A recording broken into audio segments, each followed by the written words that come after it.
Democrats and Republicans lining up behind their respective candidates in what's essentially an early start to the general election.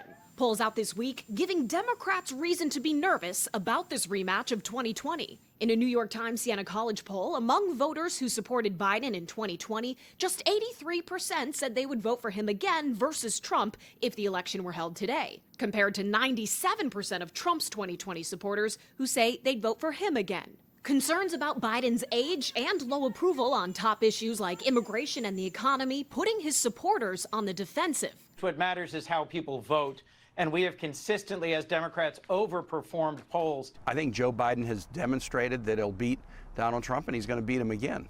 In a memo this week, Doug Sosnick, political strategist and former advisor to President Clinton, puts public sentiment at the top of a list of challenges for Biden. He points to NBC polls showing a majority of voters think the country is headed in the wrong direction and don't feel confident their children's lives will be better than their own.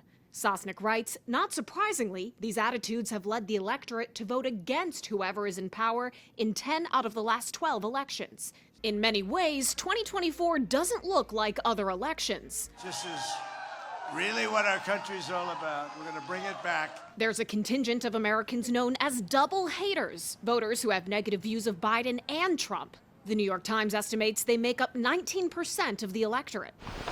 Trump facing dozens of criminal accusations. According to the Times, 53% of registered voters think Trump has committed serious federal crimes. Among Trump supporters, 21% think he's committed crimes, but still plan to vote for him. As is the case in any presidential election, the candidates are going to have to find a way to appeal to moderate swing voters. For President Biden, his State of the Union speech on Thursday could be his biggest opportunity to revive public opinion. On Capitol Hill, I'm Atrell Nashar.